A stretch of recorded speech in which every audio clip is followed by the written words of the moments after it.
저희 시댁 집안에는 작년까지만 해도 며느리가 둘이었는데 이제는 하나가 된 이유에 대해서 이야기를 해드리려고 합니다. 지금도 남편이랑 종종 그때 이야기를 하면 약간 황당하기도 하고 웃기기도 하고 아무튼 세상에 이런 생각을 갖고 사는 사람도 있구나 싶어서 신기했습니다.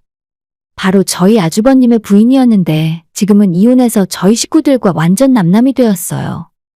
제가 아들 둘 있는 시댁 집안의 둘째 아들이랑 결혼했더니 당연히 위로 아주버님이랑 형님이 있더라고요. 형님은 저보다 2살 많았고 결혼을 조금 일찍 하셔서 그런지 4살짜리 아들을 낳아 기르시며 살림을 하는 전업주부였습니다.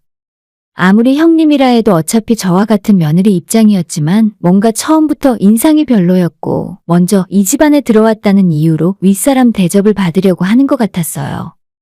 물론 학렬로 따지면 손윗사람이 맞으니 제 쪽에서 먼저 윗사람 대접을 해드리는 것이 맞는 일이지만 자꾸 제가 하는 일에 일일이 간섭하려 하고 하나하나 잔소리하며 가르치려고 하는 말투가 마음에 들지 않았습니다. 시댁 집안 분위기 특성상 시부모님 댁에서 가족 모임을 자주 했었는데 안 그래도 싫은 사람과 자주 마주치니까 정말 죽을 맛이었죠. 일단 형님에 대한 이야기는 뒤에서 다시 하기로 하고 저희 시댁 설명을 먼저 하고 넘어가자면 시부모님은 현재 도시에서 30분 정도 떨어진 한적한 외곽에서 전원 생활을 하고 계십니다. 2년 전에 아버님의 건강이 안 좋아지셔서 한밤중에 쓰러져 응급실에 다녀오신 뒤로 도시에서의 생활을 모두 정리하시고 한적하고 예쁜 전원주택에서 두 분이 살고 계시는 중이에요. 아버님께서는 정년퇴직 전까지 평생을 한 군데의 대기업에서 일을 하셨고 마지막에는 임원까지 달고 은퇴하실 정도로 능력이 있는 분이셨죠. 당연히 자식들에게 손을 벌리지 않아도 될 정도로 노후 준비도 완벽하게 해놓으셨고 오히려 아주버님과 저희 남편이 장가갈 때 아파트 전세자금 정도는 시부모님이 보태주실 정도였습니다. 현재도 시골에서 전원 생활을 하고 계시지만 순전히 아버님 건강 문제 때문에 그런 선택을 하셨던 거고 마당에 잔디 예쁘게 깔린 2층 집에서 두 분이 여유롭게 살고 계세요. 전원 생활이 조용하고 여유롭긴 하지만 한편으로는 심심하기 때문에 저희가 주말마다 자주 놀러 내려가는 편이고 시부모님께서도 정말 편하게 대해주시기 때문에 약간 거짓말 보태서 휴양지에 놀러가는 기분으로 갔다 옵니다. 고기랑 야채랑 술이랑 잔뜩 사들고 가서 마당에 바베큐도 해먹고 여름이 되면 뒷마당에 작은 간이 수영장도 만들어 놓으시기 때문에 여름에는 굳이 돈 내고 비싼 풀빌라에 갈 필요도 없어요. 저희는 아직 아이가 없어서 아쉽지만 아들이 있는 형님네는 정말 자주 내려갔습니다. 그만큼 시부모님께서 저희 며느리들을 편하게 대해주셨고 특히 집안에 제사나 명절도 없앴기 때문에 연휴 중 아무 때나 미리 말씀드리고 하루 놀러가서 인사드리고 오면 끝입니다. 예전에는 시댁에도 제사나 명절차례도 다 지내셨다고 하는데 남편의 할머님, 할아버님이 다 돌아가신 후에는 시어머니께서 전부 없애버리셨어요. 명절에 내려가서 하루 인사만 드려도 충분하고 혹시 연휴에 해외여행 가고 싶으면 직접 찾아뵙는 거 대신 미리 전화 한 통화 드리면 충분했죠? 그래도 전혀 아쉬워하지도 않고 그런 일로 잔소리를 하시는 분들도 아닙니다. 하지만 그럼에도 불구하고 명절에 꼬박꼬박 인사를 드리러 가는 이유 중에 하나는 명절에 인사드리러 가면 항상 며느리에게 용돈 봉투를 주시거든요. 꼭 돈 때문이라기보다는 평소에는 저희가 부모님에게 용돈을 드리는데 명절이라고 시부모님이 며느리들에게 용돈 봉투를 주시는 게 뭔가 재미있고 특별한 기분이잖아요. 이 나이에 누구한테 용돈 쓰라고 받아보는 것도 쉽지 않은 일이고 보통 한 번 주실 때 100만 원씩 주시면서 이 돈은 며느리 너한테 주는 용돈이니까 남편한테 뺏기지 말고 절대로 생활비로 쓰지도 말고 혼자 맛있는 거 사 먹으라고 말씀하시면서 주세요. 아버님, 어머님께서 다 큰 며느리들에게 그런 생각을 하시는 게 너무 감사하기도 하고 한편으론 귀엽다는 생각까지 들기도 해서 웬만하면 명절에는 시댁에 찾아뵙고 인사드리러 가고 있어요.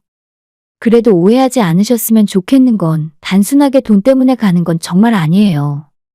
평소 저희가 드리는 용돈이나 선물이 훨씬 많고 시부모님도 좋은 마음으로 용돈까지 준비하셔서 자식 며느리가 찾아오기를 기다리고 있기 때문에 1년에 2번 있는 즐거운 가족 이벤트 정도로 봐주시면 좋을 것 같아요. 세상에 이런 시댁이 또 있나 싶을 정도로 잘 지내는 중인데 집안에서 딱 한 사람, 형님이랑 제 사이가 조금 껄끄럽더라고요. 남편이 형 하나 말고 다른 여자 형제는 없었지만 만약 시댁 집안에 못된 신우가 있었다면 이런 느낌이었을까 싶을 정도로 저만 보면 항상 시비를 걸어왔습니다. 하지만 제 성격도 그리 좋은 편은 아니라서 누군가 저를 이유 없이 싫어하고 괴롭히려고 하면 고분고분 당해주는 성격이 아니고 끝까지 맞서 싸우는 편이에요. 형님이 한마디 하면 저도 똑같이 한마디 받아치고 아닌 건 아니라고 대답했습니다.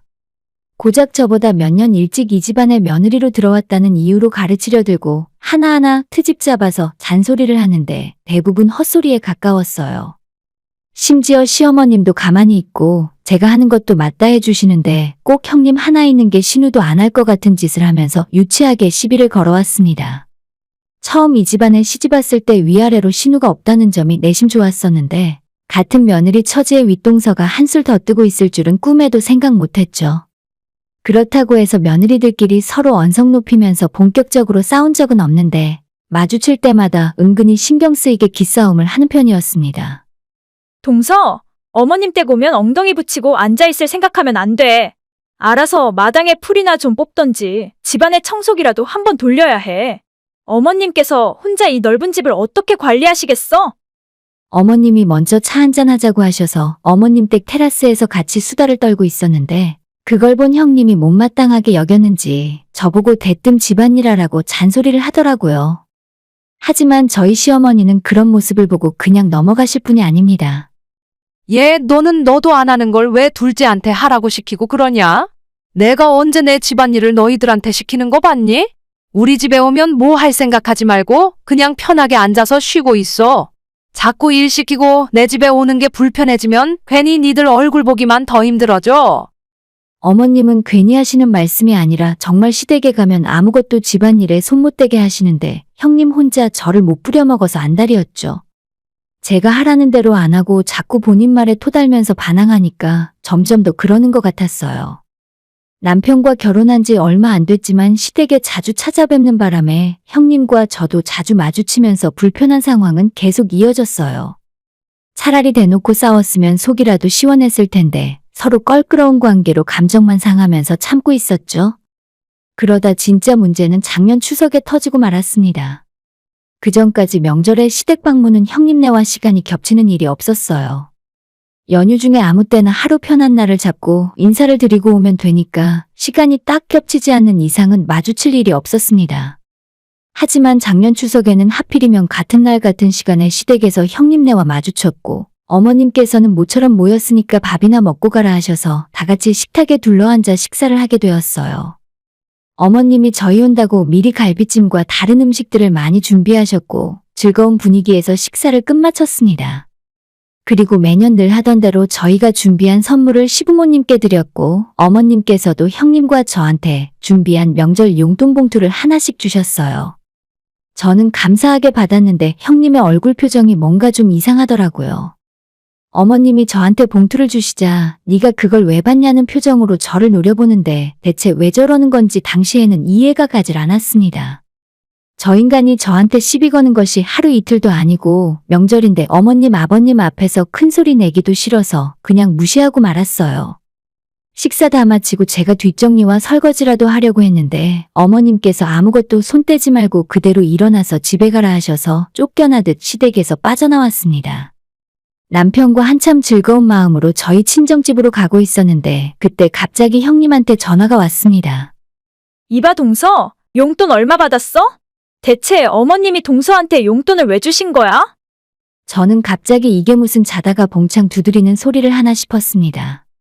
지금까지 매년 명절마다 어머님에게 용돈 받았다고 하니까 형님이 깜짝 놀라면서 어머님이 동서한테도 그동안 용돈을 주신 거냐고 다시 물었습니다. 아마도 지금까지 저 빼고 자기 혼자 몰래 용돈을 받고 있는 줄 알았나 보더라고요.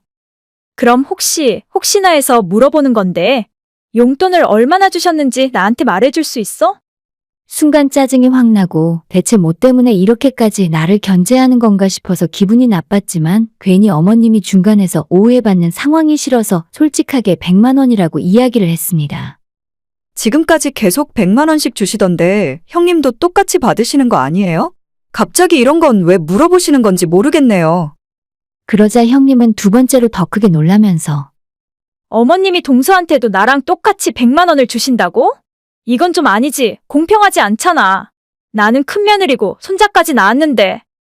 갑자기 혼자 화를 내면서 어머님이 어떻게 자기한테 이럴 수가 있냐고, 자기는 이 집안에 몇 년이나 먼저 시집와서 며느리 노릇하고 살았는데 새파랗게 어린 너랑 어떻게 자기가 똑같은 금액의 용돈을 받을 수가 있냐고 방방 뛰었어요. 어머님한테 배신감이 느껴지네 어쩌네. 이래서 시댁에는 잘해줄 필요가 없다고 한참을 떠들더니 결국 마지막으로 제게 한다는 소리가 제가 받은 용돈 100만 원은 받을 자격이 없으니까 자기한테 달랍니다. 어머님도 이제는 나이가 드셔서 뭔가 판단력이 흐려지셨나 봐. 내가 이 집안에서 어머님 수발 들고 산 지가 몇 년인데. 동서는 아직 애도 없잖아? 이 집안에 손자 낳아준 내가 용돈을 더 많이 받는 게 당연하지. 말도 안 되는 논리에 어안이 벙벙해졌고, 사실 그때 남편과 함께 차 안에서 전화를 받았는데 하필 제 핸드폰으로 노래를 같이 듣던 중이었기 때문에 자동차 오디오로 저희 두 사람의 통화가 크게 들리는 상황이었어요. 그래서 옆에서 운전을 하고 있는 남편도 형님과 제가 하는 이야기를 처음부터 끝까지 다 듣고 있는 상황이었고, 저는 물론이고 시어머니의 험담을 늘어놓는 형님 때문에 남편의 표정이 점점 굳어가는 중이었죠. 형님, 저 진짜 형님이 지금 무슨 말씀을 하시는지 하나도 모르겠거든요? 괜히 나중에 후회할 일 만들지 말고 그냥 전화 끊으세요. 나중에 머리 좀 식히시고 차분하게 다시 이야기하시는 게 나을 것 같네요. 진짜 자칫하다가 말실수 크게 해서 집안에 사고 칠지도 모르겠다는 생각에 저는 적당히 전화 통화를 끊고 나중에 둘이 이야기하려 했는데 그런 제 이야기가 본인을 무시하는 것처럼 들렸나 봐요. 갑자기 형님이 미친 듯이 화를 내면서 저한테 욕설을 퍼붓기 시작했습니다. 야, 너가 대학 좀 나왔다고 그렇게 똑똑해? 어린 게 어디서 꼬박꼬박 말대답이야? 너 뭔가 착각하고 있나 본데 너랑 나는 똑같은 입장이 아니야. 우리 남편이 첫째라서 집안의 장남이고 내 아들이 이 집안의 장손이야. 어머님이 정신이 오락가락하셔서 아직 뭐가 중요한지 모르시는데 이 집안 재산을 내가 너한테 한 푼이라도 줄 것 같아? 진짜 사고도 이런 대형 사고가 없었죠. 운전하고 있던 남편이 마침 근처 공터주차장에 차를 대더니 처음으로 입을 열었어요. 형수님, 저 명호입니다. 방금 전에 하셨던 그 이야기 다시 한번 말씀해 보세요. 갑자기 튀어나온 제 남편의 목소리에 당황한 형님이 아무런 대답도 없이 조용히 있다가 그냥 전화를 뚝 끊어버렸어요. 남편이 화가 잔뜩 난 상태로 형수에게 몇 번 더 전화를 걸었지만 전부 받질 않았습니다. 하지만 이제 와서 전화 안 받고 잠수 타봤자 이미 뱉어놓은 말은 어쩔 겁니까? 남편이랑 저는 회사 업무상 꼭 필요한 일이기 때문에 모든 전화는 통화 녹음이 자동으로 다 되거든요. 저한테 맥락 없이 욕부터 한 것도 그렇지만 죄 없는 시어머니한테 정신이 오락가락 한다던가 재산이 어쩌고 저쩌고 이런 소리를 하는 것 자체가 이해가 가질 않았습니다. 어차피 두 형제 모두 결혼할 때 시부모님이 똑같이 지원해 주셨고 저희 부부도 마찬가지지만 아주버님도 좋은 직장에 다니고 있기 때문에 벌써부터 유산 타령할 정도로 형편이 어렵지도 않습니다. 대체 저런 생각이 어떻게 튀어나왔는지 모르겠고 형님이 평소에 속으로 어떤 생각을 하고 사는 건지 의심이 될 정도였습니다.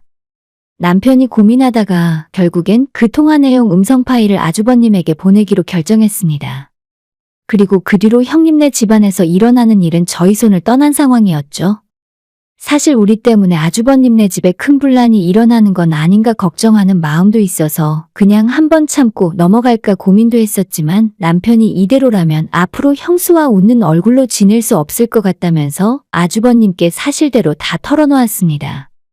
당연히 그 뒤로 일이 어마어마하게 커졌고 결국엔 이 사실을 시부모님까지 다 알게 될 정도였어요.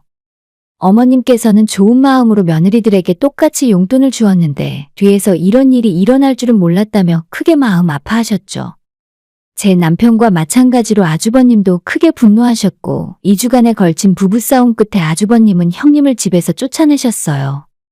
그때 당시에는 별거를 하게 되면서 바로 이혼하고 끝날 줄 알았는데 부부 사이에 아이가 있으니 이혼도 쉬운 일은 아니더군요. 형님은 사람이 화가 나다 보면 이런 소리 저런 소리 할 수도 있는 건데 이혼당하는 건 너무 가혹한 일이라면서 오히려 제가 전화통화 내용을 악마의 편집으로 조작해서 누명을 씌웠다고 주장했습니다. 진짜 뻔뻔한 것도 정도가 있지. 저는 편집을 어떻게 하는 줄도 모르고 그냥 전화통화 내용 원본을 그대로 아주버님에게 보낸 것뿐이거든요. 끝까지 저는 물론이고 시어머니에게도 사과 한마디 없던 형님은 아주버님과의 긴 이혼 소송 끝에 결국 올해 연초 이혼하게 되었고 아이 양육권조차 인정받지 못하고 저희 집안에서 쫓겨나고 말았네요. 졸지에 아주버님이 이혼남이 되고 혼자 아이를 키우게 되어버린 바람에 저와 남편은 너무 미안한 마음도 들었어요. 하지만 아주버님께서 먼저 제게 전화하셔서 잘하셨다고 그런 사람에게 깜빡 속아서 지금까지 살았던 자기가 어리석었다 하셨습니다. 나중에 남편을 통해 이야기 듣기로는 이혼한 형님네 친정집안 형편이 많이 어려웠었나 봐요. 아주버님이 혼자 외벌이하면서 처갓집에 생활비 같은 용돈을 매달 보내고 있었대요. 그래서 더 형님이 돈에 집착을 했던 것 같은데 돈이 문제가 아니라 시부모님에게 그런 마음을 품고 있었는지 처음 속내를 알게 됐답니다.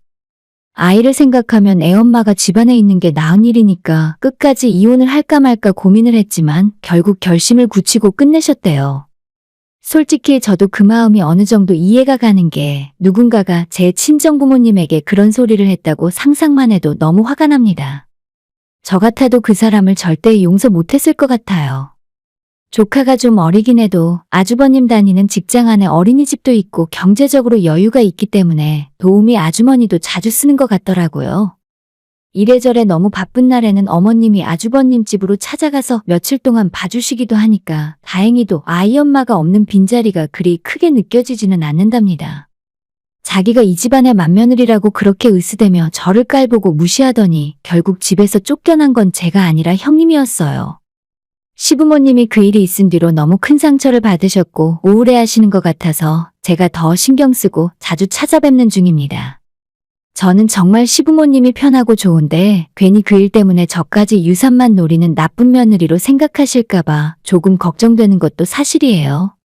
그래도 진심으로 노력하고 있으니 결국에는 알아주실 거라 믿고 지금처럼 한결같이 좋은 마음으로 잘 지냈으면 좋겠네요.